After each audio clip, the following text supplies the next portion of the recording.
Good morning, all of you. BCom part first, subject व्यवसाय प्रशासन, business administration. Paper first, व्यापारिक संनियम, business law.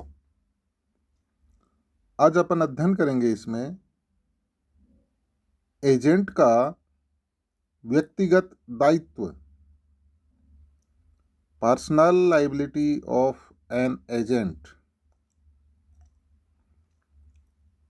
सामान्यतः यह नियम है कि एजेंट द्वारा किए गए कार्यों के लिए प्रधान का ही दायित्व होता है, किंतु एजेंसी अनुबंध के समस्त प्रावधानों को ध्यानपूर्वक पढ़ने से यह ज्ञात होता है कि कुछ विशेष परिस्थितियों में एजेंट का व्यक्तिगत दायित्व भी हो सकता है। अतः एजेंट तृतीय पक्षकारों पर तथा तृतीय पक्षकार एजेंट पर वाद प्रस्तुत कर सकते हैं। अतः एजेंट तीसरे पक्षकारों पर तथा तीसरा पक्षकार एजेंट पर वाद प्रस्तुत कर सकते हैं। ये परिस्थितियां निम्नलिखित हो सकती हैं। नंबर 1, आपसी समझौता। जब एक एजेंट स्पष्ट एवं गर्भित रूप से अनुबंध के अंतर्गत व्यक्तिगत रूप से दायित्व स्वीकार कर लेता है, तो ऐसी दशा में एजेंट पर व्यक्तिगत रूप से वाद प्रस्तुत किया जा सकता है तथा एजेंट भी तीसरे पक्षकारों पर वाद प्रस्तुत कर सकता है। धारा 230।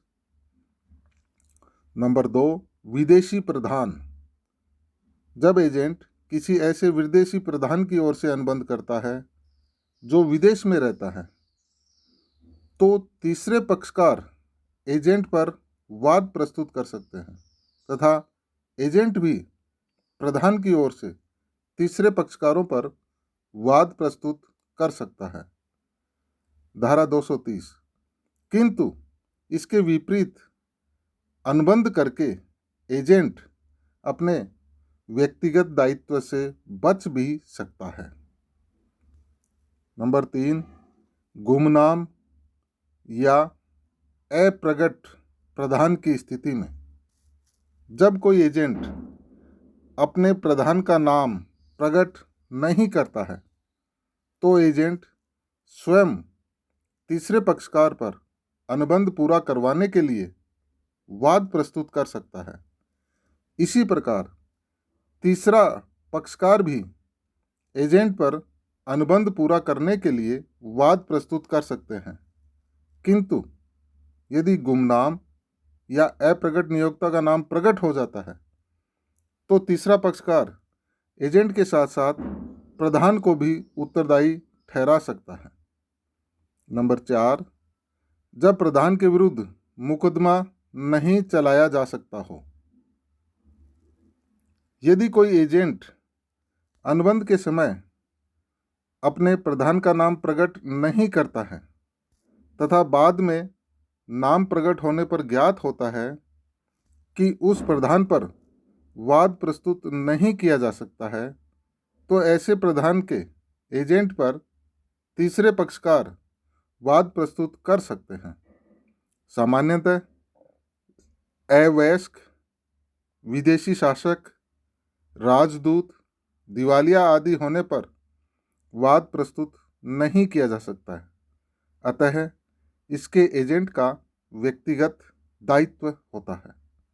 नंबर 5, जब प्रधान को यह विश्वास दिलाया जाता है कि एजेंट ही उत्तरदायी होगा। देखिए, कभी कभी कोई तीसरा पक्षकार जिसने एजेंट से अनुबंध किया है, वह प्रधान को विश्वास दिलाता है कि एजेंट ही उस अनुबंध के लिए उत्तरदायी होगा।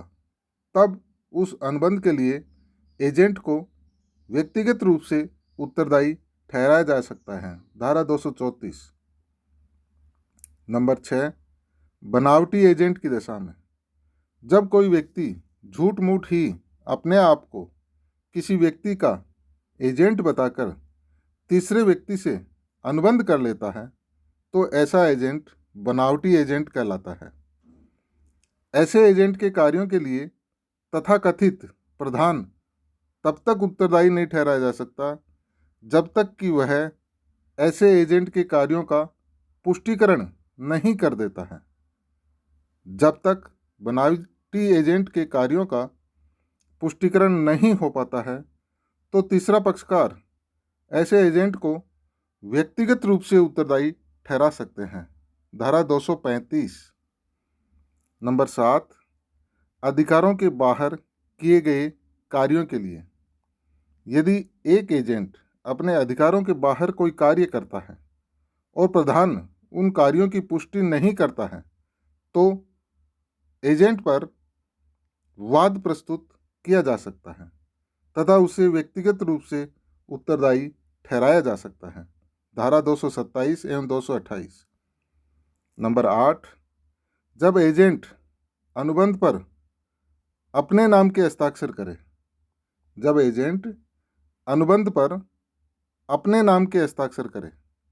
जब एक एजेंट अनुबंध पत्रों, प्रतिज्ञा पत्रों आदि पर अपने नाम के ही हस्ताक्षर करता है तथा किसी अन्य पक्षकार की ओर से हस्ताक्षर नहीं करता है तो एजेंट व्यक्तिगत रूप से उत्तरदायी ठहराया जा सकता है। तीसरे पक्षकार उस एजेंट पर वाद प्रस्तुत कर सकते हैं और एजेंट भी तीसरे पक्षकारों पर वाद प्रस्तुत कर सकता है। नंबर 9, अविद्यमान प्रधान के लिए किए गए कार्य। यदि एक एजेंट ऐसे प्रधान के लिए कार्य करता है जो विद्यमान ही नहीं है तो उन कार्यों के लिए एजेंट को व्यक्तिगत रूप से उत्तरदायी ठहराया जा सकता है। तीसरे पक्षकार ऐसे एजेंटों पर वाद प्रस्तुत कर सकते हैं। उदाहरण के लिए कंपनी के समामेलन के दौरान प्रवर्तक द्वारा अनुबंध करना। नंबर 10, मिथ्या वर्णन अथवा कपटपूर्ण कार्यों के लिए जब एजेंट अपने अधिकारों की सीमा के बाहर ऐसे कार्य करता है जो एजेंसी के व्यापार की साधारण प्रक्रिया में नहीं आते हैं तो उन कार्यों में एजेंट मिथ्या वर्णन अथवा कपट का दोषी पाया जाता है तो ऐसे एजेंट व्यक्तिगत रूप से उत्तरदायी ठहराए जा सकते हैं। नंबर 11, जब अनुबंध में एजेंट का हित निहित हो। जब किसी अनुबंध में एजेंट का कोई व्यक्तिगत हित हो तो उस हित की सीमा तक उसे व्यक्तिगत रूप से उत्तरदायी ठहराया जा सकता है। धारा 204।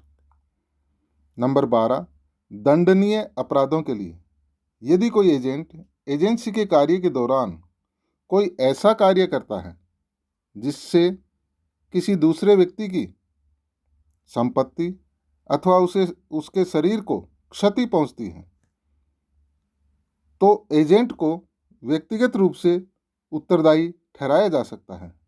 यहाँ पर यह महत्वपूर्ण है कि प्रधान भी ऐसे कार्य के लिए अपने दायित्व से नहीं बच सकता है, अर्थात ऐसे कार्यों में प्रधान तथा एजेंट दोनों को उत्तरदायी ठहराया जा सकता है। नंबर 13, कपट या गलती से धनराशि का भुगतान करने पर यदि तीसरा पक्षकार गलती से एजेंट को किसी धनराशि का भुगतान कर देता है तो वह एजेंट से व्यक्तिगत रूप से वसूल कर सकता है। इसी प्रकार एजेंट ने भी गलती से कोई धनराशि तीसरे पक्षकार को दे दी है तो वह भी अर्थात एजेंट भी तीसरे पक्षकार पर वाद प्रस्तुत कर उस धनराशि को वसूल सकता है। नंबर 14, व्यापारिक रीति अथवा प्रथा की दशा में किसी विपरीत अनुबंध के अभाव में यदि किसी व्यापारिक रीति अथवा प्रथा के कारण एजेंट का व्यक्तिगत दायित्व उत्पन्न होता हो तो एजेंट को व्यक्तिगत रूप से उत्तरदायी ठहराया जा सकता है। ये अपना हुआ एजेंट का व्यक्तिगत दायित्व। अब इसमें एक छोटा सा टॉपिक और अपन ले लेते हैं, बनावटी एजेंट। बनावटी एजेंट किसे कहते हैं?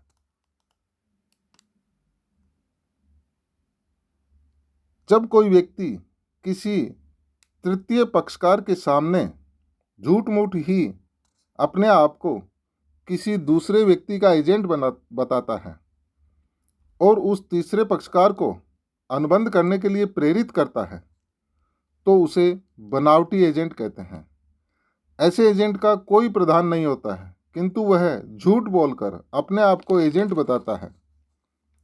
बनावटी एजेंट के द्वारा किए गए कार्यों के संबंध में निम्नलिखित अधिकार एवं दायित्व होते हैं। नंबर 1, पुष्टिकरण के अभाव में दायित्व। यदि बनावटी एजेंट का कथित प्रधान उसके द्वारा किए गए अनुबंधों की पुष्टि नहीं करता है, तो ऐसा एजेंट स्वयं तीसरे पक्षकार के प्रति उत्तरदायी होता है। वह स्वयं तीसरे पक्षकार की उस अनुबंध से हुई क्षति या हानि की पूर्ति करने के लिए उत्तरदायी होता है। नंबर 2, पुष्टिकरण करने पर प्रधान का दायित्व। उपयुक्त नियम का दूसरे दृष्टिकोण से अध्ययन करें तो यह स्पष्ट होता है कि यदि बनावटी एजेंट का कथित प्रधान उसके द्वारा किए गए कार्यों की पुष्टि कर देता है, तो वह प्रधान ही उन सभी कार्यों के लिए तीसरे पक्षकारों के प्रति उत्तरदायी होगा। नंबर 3, निष्पादन की मांग नहीं कर सकता।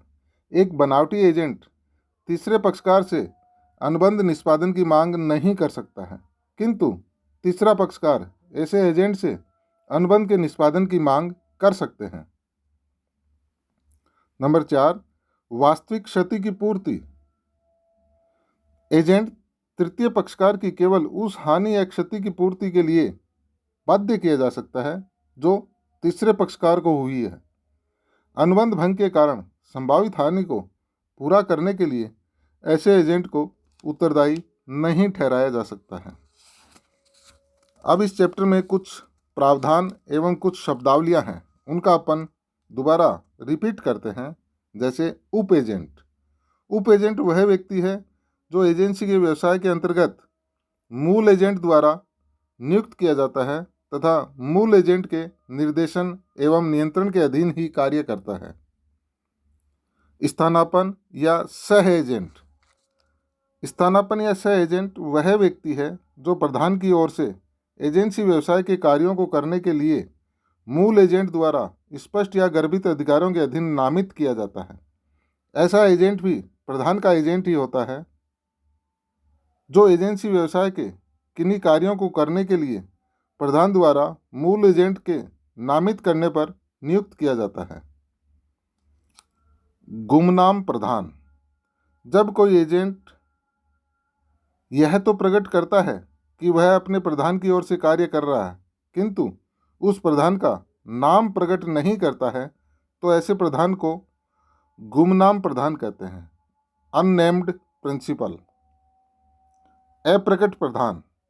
जब कोई एजेंट न तो अपने प्रधान का नाम प्रकट करता है और न अपने आप को किसी दूसरे के एजेंट के रूप में प्रकट करता है, तो ऐसे एजेंट का प्रधान अप्रकट प्रधान कहलाता है। धन्यवाद।